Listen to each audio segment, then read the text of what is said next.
Hi hello, welcome back to our family treasures. ഇന്ന് നമുക്കൊരു അടിപൊളി ഒരു ഷേക്ക് ഉണ്ടാക്കിയാലോ. അത് നമ്മുടെ ചക്കപ്പഴം വെച്ചിട്ടോ. ഇപ്പോൾ ഒരു ചക്കയൊക്കെ തീരുന്നൊരു സമയമല്ലേ, അപ്പോൾ നമുക്ക് ഒട്ടും സമയം കളയാതെ ഒരു അടിപൊളി ചക്ക ഷേക്ക് ഉണ്ടാക്കാം. അത് ഭയങ്കര ടേസ്റ്റി ആട്ടോ, പിന്നെ ഹെൽത്തി ആണെന്ന് എല്ലാവർക്കും അറിയാമല്ലോ. അപ്പോൾ ഞാനിതിനകത്ത് കണ്ടോ നല്ല കുഞ്ഞുങ്ങൾക്ക് ഇഷ്ടപ്പെട്ട നമ്മുടെ ബൂസ്റ്റ് ഒരു പാക്കറ്റ് ഇട്ട് കൊടുത്തിട്ടുണ്ട് കേട്ടോ. ഇവിടെ മോന് ബൂസ്റ്റ് ഇട്ടൊക്കെ വലിയ ഇഷ്ടം. അപ്പം അതങ്ങനെ ഉണ്ടാക്കിയപ്പോൾ ഒരു വെറൈറ്റി ആയി, അവന് ഭയങ്കരമായിട്ട് ഇഷ്ടപ്പെട്ടു. അപ്പം നിങ്ങളെല്ലാവരും ട്രൈ ചെയ്ത് നോക്കണം. വളരെ സിമ്പിളാണ്, കുറച്ച് ഇൻഗ്രീഡിയൻസ് മാത്രം വെച്ചിട്ട്. നമ്മുടെയൊക്കെ വീടുകളിൽ ഇപ്പോൾ ചക്കപ്പഴമൊക്കെ ഉണ്ടല്ലോ. അപ്പം നമുക്ക് ഇങ്ങനെയൊന്ന് ഉണ്ടാക്കി നോക്കാം. എല്ലാവർക്കും ഇഷ്ടപ്പെടും. നിങ്ങളുടെ ഫുള്ള് ഈ വീഡിയോ കുറച്ചേ ഉള്ളൂ, ഫുള്ള് കാണുക. നിങ്ങളുടെ സബ്സ്ക്രൈബ് ചെയ്യാതെ കാണുന്നവർ സബ്സ്ക്രൈബ് ചെയ്യുക. റൈറ്റ് സൈഡിലെ ബെൽ ബട്ടൺ പ്രസ് ചെയ്ത് ഓൾ എന്ന ഓപ്ഷൻ കൂടെ കൊടുക്കണം. അപ്പോൾ നമുക്ക് വീഡിയോയിലേക്ക് പോകാം. ഞാനിവിടെ നല്ലപോലെ പഴുത്ത ഒരു ചക്കയാണ് എടുത്തിരിക്കുന്നത്. അതിൽ ഒരു 10-15 ചുള എടുത്തിട്ടുണ്ട്. അപ്പോൾ ഞാൻ 1 ലിറ്ററോളം പാല് തിളപ്പിച്ച് ആറിച്ച് വെച്ചിട്ടുണ്ട്.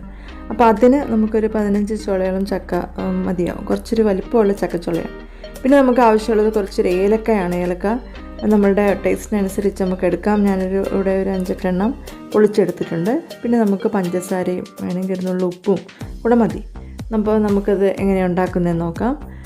ഞാൻ ഈ ചക്കച്ചോളയൊക്കെ കുരുവൊക്കെ കളഞ്ഞെടുക്കുന്നുണ്ട്. എന്നിട്ട്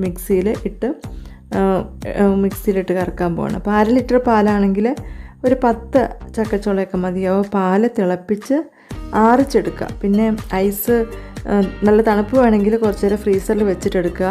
അല്ലെങ്കിൽ കുറച്ച് ഐസ് ക്യൂബ്സും കൂടെ ഈ നമ്മൾ മിക്സിയുടെ ജാറിലേക്ക് ഇട്ട് ഒന്ന് അടിച്ചാലും മതിയാവും. അപ്പോൾ നമുക്ക് എടുത്ത് റെഡിയാക്കാം. ഇതേ നമ്മുടെ ചക്കച്ചോളയൊക്കെ റെഡിയാക്കി ഇവിടെ വെച്ചിട്ടുണ്ട് കേട്ടോ. ഇനി നമുക്ക് കുറച്ച് ഇട്ട് കൊടുത്ത് പാലും ആവശ്യത്തിന് ഒഴിച്ചു കൊടുക്കുക. ഒരു 10 ചക്കച്ചോളയൊക്കെ ഇട്ടിട്ട് നമുക്ക് പിന്നെ ഇതിൻ്റെ കൂടെ ഞാൻ പഞ്ചസാരയും നമ്മുടെ ഇഷ്ടം അനുസരിച്ച് ചേർക്കുന്നതാണ് നല്ലത്. നല്ല മധുരമുള്ള ചക്കയാണെങ്കിൽ അതിനനുസരിച്ച് നമ്മളുടെ ആവശ്യമനുസരിച്ച് മധുരം ചേർക്കുക. ഇവിടെ ഞാൻ 2 ടേബിൾ സ്പൂൺ മധുരമാണ് ഈ ഒരു ജാറിലൊന്ന് അടിക്കുമ്പോഴത്തേനും ചേർക്കുന്നത്. അപ്പം അതുപോലെ നമ്മൾക്ക് അതിൻ്റെ ഒരു കൺസിസ്റ്റൻസി, അതായത് നമുക്ക് എന്തുമാത്രം തിക്നെസ് വേണമെന്നും കൂടെ നമ്മൾ തന്നെ ഒന്ന് തീരുമാനിച്ചാൽ മതി. ഇപ്പോൾ കുറച്ച് നല്ല തിക്കായിട്ടാണ് ഞാൻ എടുത്തിരിക്കുന്നത്. അപ്പോൾ ഒരു ഷേക്ക് ആകുമ്പോൾ കുറച്ചൊരു തിക്നെസ് വേണമല്ലോ. അപ്പോൾ അത് നമ്മളൊന്ന് ബാലൻസ് ചെയ്താൽ മതി നമ്മളുടെ ഇഷ്ടമനുസരിച്ച്. ഇപ്പം ഞാൻ പഞ്ചസാരയും പിന്നെ ഏലക്കായും കൂടി ഇട്ടിട്ട് ഇതൊന്ന് ആദ്യം കറക്കി എടുക്കുന്നുണ്ട്. പിന്നെ നമ്മൾക്ക് പാലൊഴിച്ച് കൊടുക്കാം. അത് എന്തുമാത്രമാണ് ആവശ്യമെന്ന് വെച്ചാൽ അത്രയും ഒഴിച്ച് കൊടുക്കുക. എന്നിട്ടൊന്ന് ഇളക്കിയിട്ട് വേണം, പാലൊഴിച്ച് കഴിയുമ്പോൾ ഒന്ന് ഇളക്കിയിട്ട് വേണം ഒന്നും കൂടെ കറക്കിയെടുക്കാനായിട്ട്. അപ്പോൾ നമ്മൾ ആവശ്യാനുസരണം പാലൊക്കെ ഒഴിച്ച് നല്ലപോലെ കറക്കി എടുത്തിട്ടുണ്ട്. ഒരു കറക്റ്റ് ഇവിടെ ഇഷ്ടപ്പെടുന്ന ഒരു കൺസിസ്റ്റൻസി തന്നെ കിട്ടിയിട്ടുണ്ട്. ഷേക്കിൻ്റെ തന്നെ ആ ഒരു കറക്റ്റ് കൺസിസ്റ്റൻസിയാണ്. അപ്പോൾ നമ്മളുടെ ഷേക്ക് ഇവിടെ റെഡി ആയിട്ടോ. ഇനി ബാക്കിയും കൂടെ അതുപോലെ നമുക്ക് അടിച്ചെടുക്കാം. എന്തുമാത്രം ഇതാണ് വേണ്ടത് അതനുസരിച്ച് നമുക്ക് മിക്സിയിൽ കറക്കി എടുക്കാം. അത്രയേ ഉള്ളൂ പണി. അപ്പോഴേക്കും നമ്മളുടെ ഷേക്ക് റെഡി ആയിട്ടുണ്ട്. പിന്നെ ഇത് ഞാൻ പറഞ്ഞ പോലെ ബൂസ്റ്റ് ഇട്ടിട്ട് വേണമെങ്കിൽ കുട്ടികൾക്ക് കൊടുക്കാം, അല്ലെങ്കിൽ അങ്ങനെയല്ല ഇഷ്ടമെങ്കിൽ അങ്ങനെയല്ലാതെയും കൊടുക്കാം. അപ്പോൾ എല്ലാവരും ട്രൈ ചെയ്ത് നോക്കണം കേട്ടോ. ഭയങ്കര ഹെൽത്തിയും ടേസ്റ്റിയും ഒക്കെയാണ്. എല്ലാവർക്കും ഇഷ്ടപ്പെടും. വളരെ സിമ്പിളല്ലേ, നമുക്ക് ആർക്ക് വേണമെങ്കിലും ഉണ്ടാക്കാം.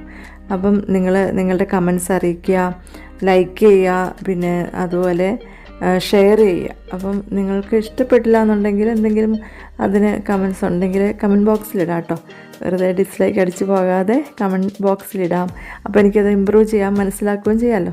അപ്പോൾ നിങ്ങളുടെ അഭിപ്രായങ്ങൾ പ്രത്യേകം ഞാൻ കാത്തിരിക്കും. അപ്പോൾ അടുത്തൊരു വീഡിയോ ആയിട്ട് ഉടനെ വരുന്നതായിരിക്കും.